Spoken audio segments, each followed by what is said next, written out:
Hi, everybody. Good morning.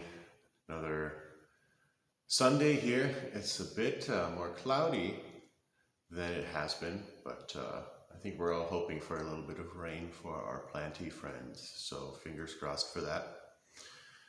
Hope your week has been good. Hope you'll join us at 11:30 for our coffee hour. Um, Today we will be wrapping up coffee hour promptly by 12:30 because at 1 p.m.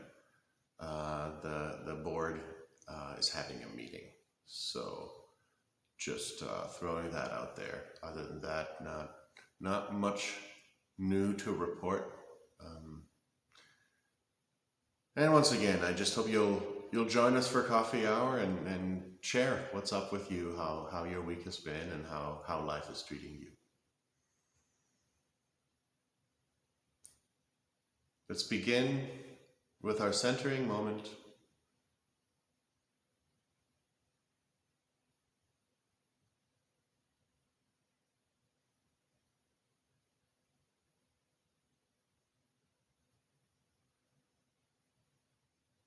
See if we can quiet both our mind and our body.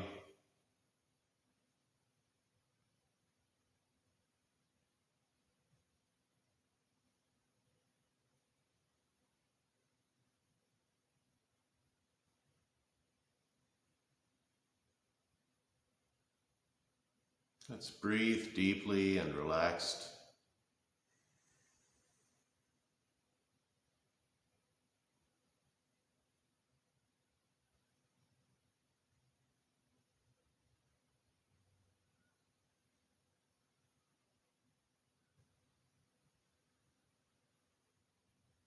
Let's become fully aware of this moment.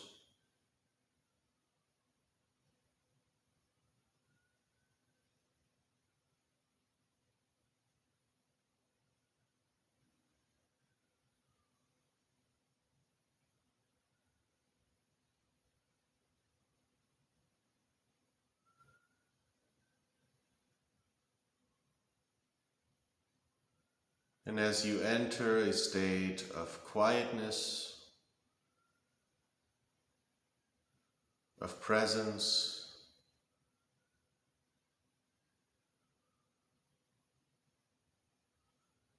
of breaking away from the externalities of life and going within,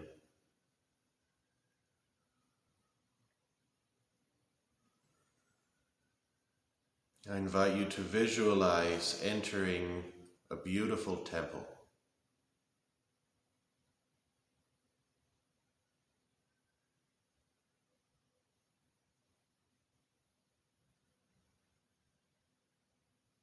And in that temple, you are welcomed by a being.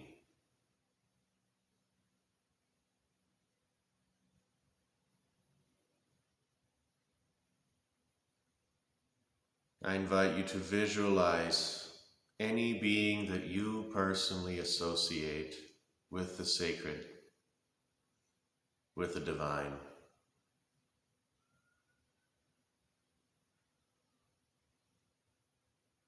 Could be the open word.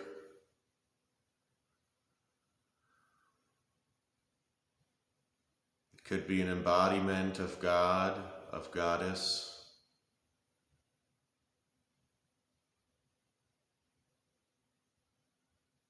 It could be Christ, could be Buddha, could be a tree.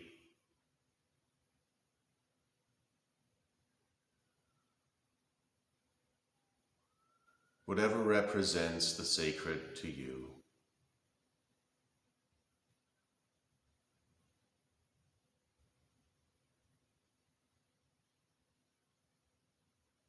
And in this temple, you and that being are the only people present.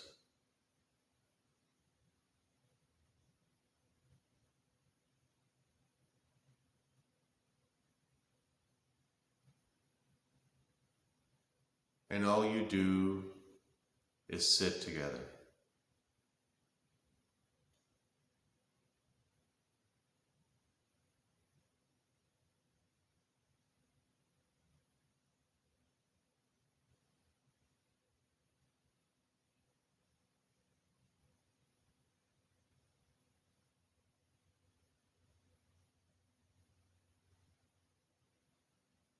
Let's feel that being's presence.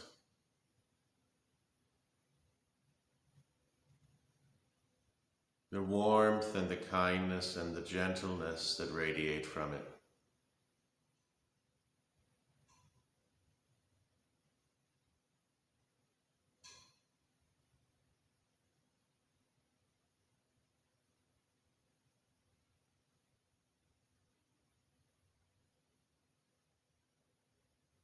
Feel rays of unconditional love and positive regards flowing over you from that being.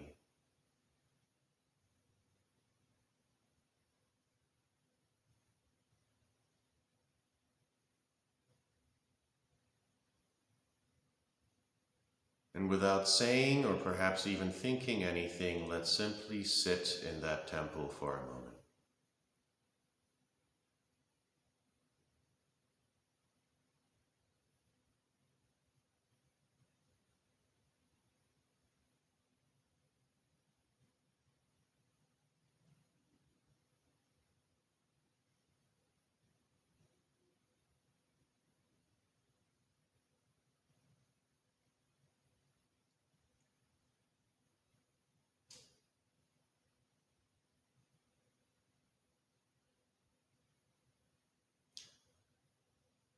Be still and know that I am God.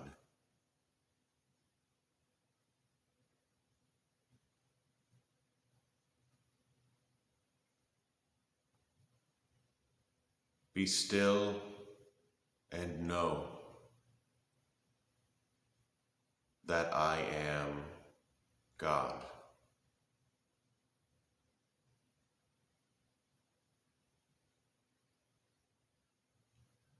Be still and know that I am God.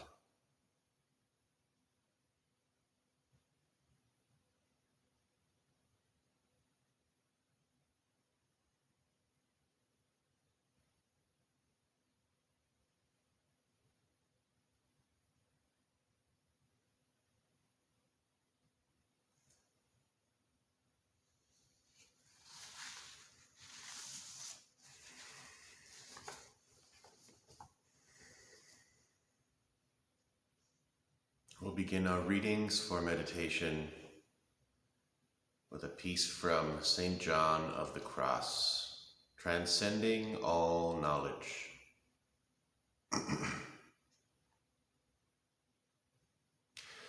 I entered into unknowing, yet when I saw myself there, without knowing where I was, I understood great things. I shall not say what I felt, for I remained in the unknown, transcending all knowledge. That perfect knowledge was of peace and holiness, held at no remove in a profound solitude. It was something so secret that I was left stammering, transcending all knowledge. I was so whelmed, so absorbed and withdrawn, that my senses were left deprived of all their sensing.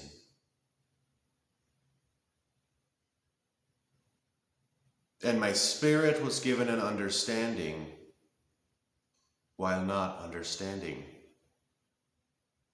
transcending all knowledge.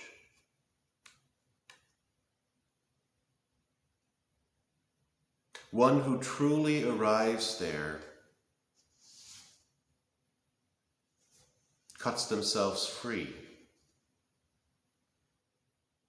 All they knew before now seems worthless.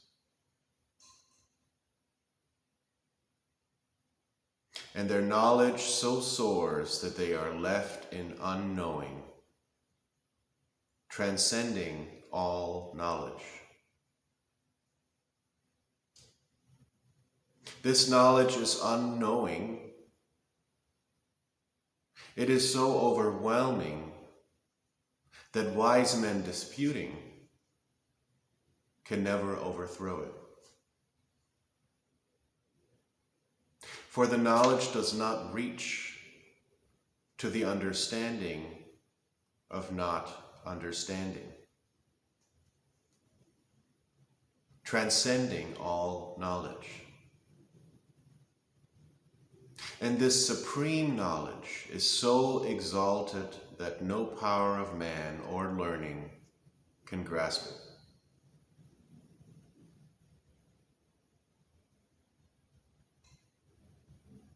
This highest knowledge lies in the loftiest sense of the essence of God. This is a work of His mercy, to leave one without understanding, transcending all knowledge.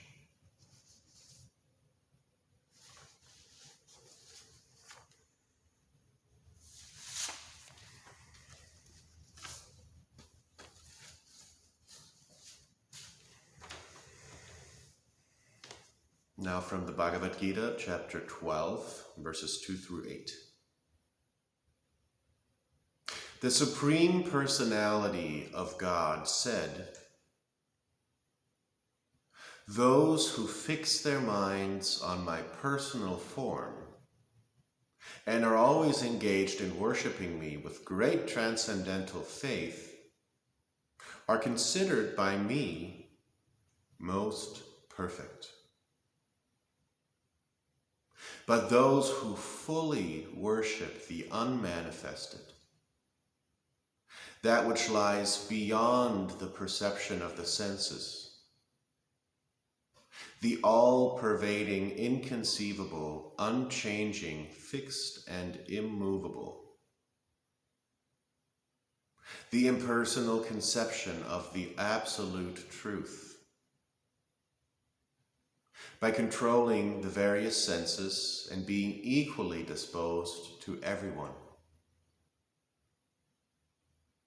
Such persons, engaged in the welfare of all, at last achieve me.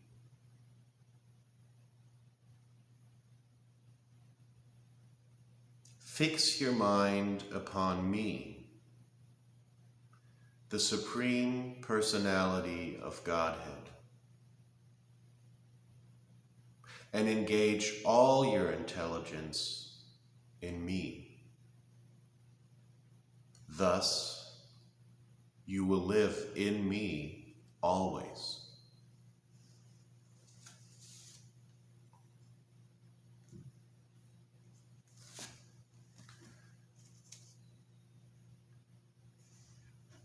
Our third reading comes from Swedenborg, True Christianity, section 767.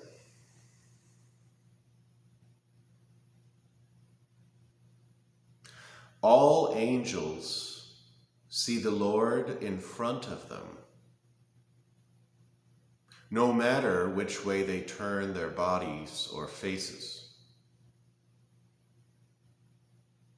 The Lord is the Son of the angelic heaven. When the angels are in spiritual meditation, He appears before their eyes. People in the world who have the church within them go through something similar, as far as the sight of their spirit is concerned. But because the sight of their spirit is hidden behind the veil of their physical sight, and the bodily and worldly preoccupations of their senses supply further distractions, people do not realize that this is the state their spirit is in. The reason why angels see the Lord before them, no matter where they turn, is that he is the source of every truth that leads to wisdom and faith, and the source of every good action that comes from love and goodwill. These two types of things in them actually belong to the Lord. Therefore, every truth that leads to wisdom is like a mirror in which they see the Lord. And every good action that comes from love is an actual image of the Lord.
I feel kind of weird doing this meditation that's all about removing ourselves from constructs and ideas and simply being present. And yet I feel that particularly our readings today from the Gita and from Swedenborg seem to prescribe or invite us into a process that warrants both the transcending, the moving away from, the taking a break from concepts, from systems, from ideas, from religions, and to simply be in that transcendent reality of ultimate truth. And what both Swedenborg and the Gita in these chapters are pointing out is that there's a two-step process. And we talked about this two-step process very recently, so I kind of want to continue on that line of thought. And that process is a emptying out followed by a receiving. So the emptying out happens when we truly enter into a state of contemplation, of being, of presence, of meditation, where we attempt to distance ourselves, detach ourselves from all of these constructs, all of these worldly constructs, thoughts, feelings, sensations. And sometimes it's tempting to think, as many people have, and no judgment on that, but sometimes it's tempting for me to think about that as if I just cultivated that state. If I just cultivated that state, I would reach enlightenment. I would just be completely content. And then I start thinking, well, maybe the point of my life isn't to be completely content. Maybe the purpose of my life is not simply to be in a great spiritual state.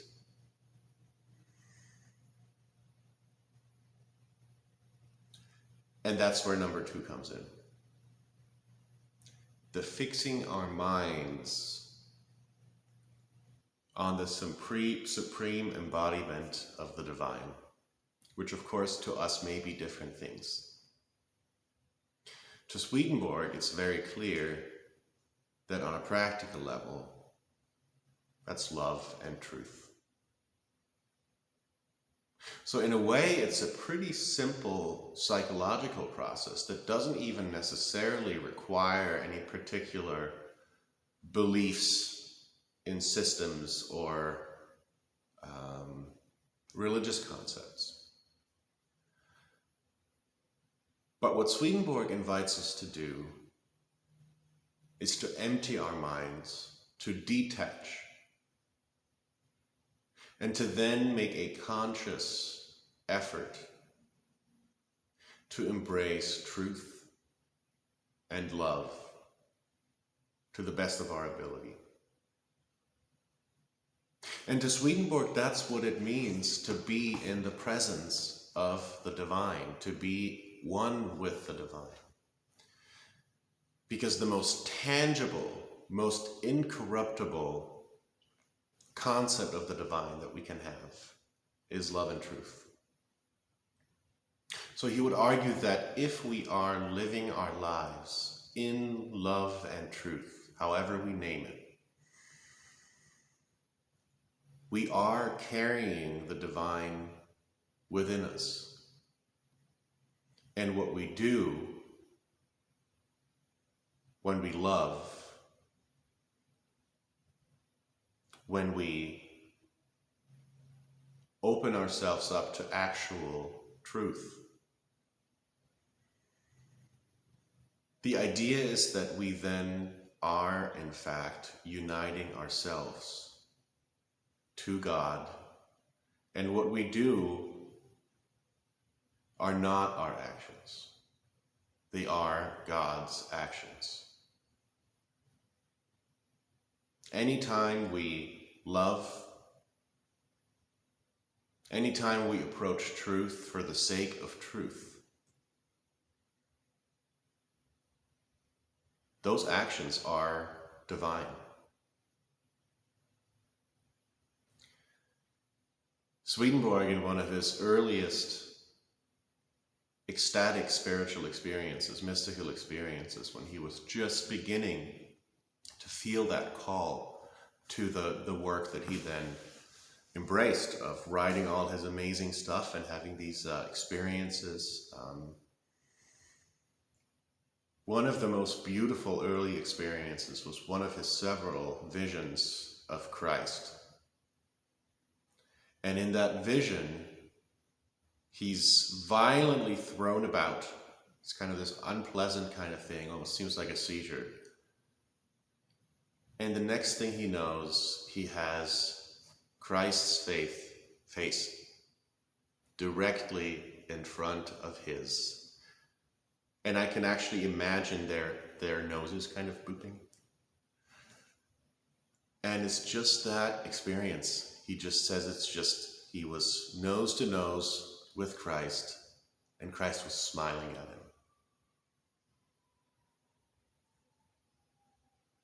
And I think he would say that we can all have that experience every single moment of our lives.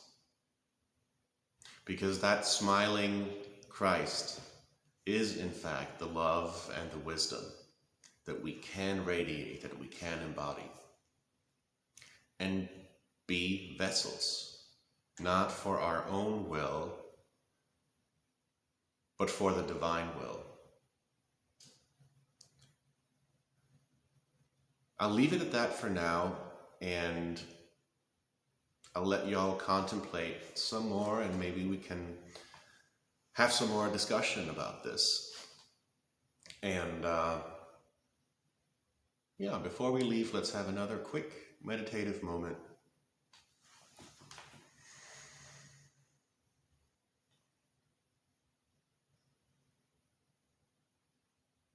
Where you once again ground ourselves.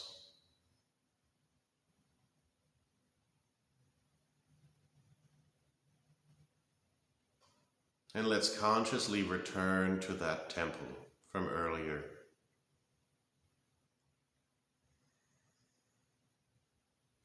And the divine avatar that is awaiting us there.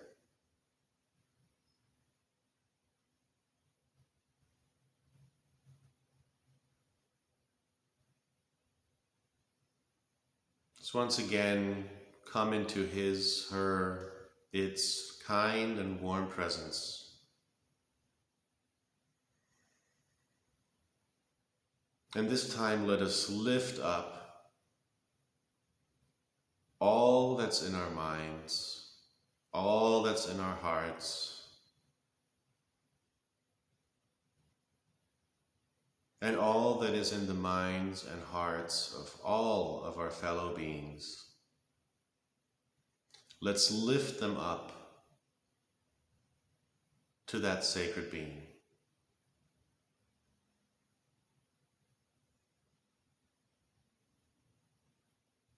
which generously absorbs them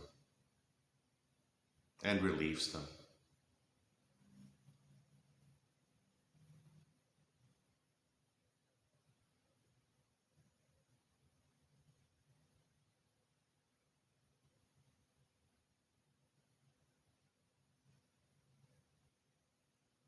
And I'm not going to end this meditation by us leaving that temple,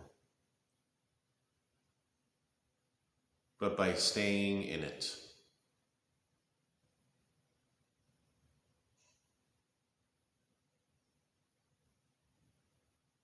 For each moment of our life.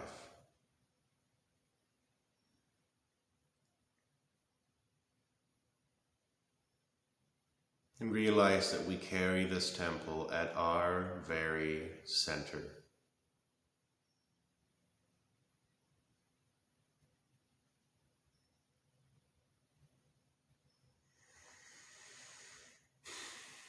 So mote it be.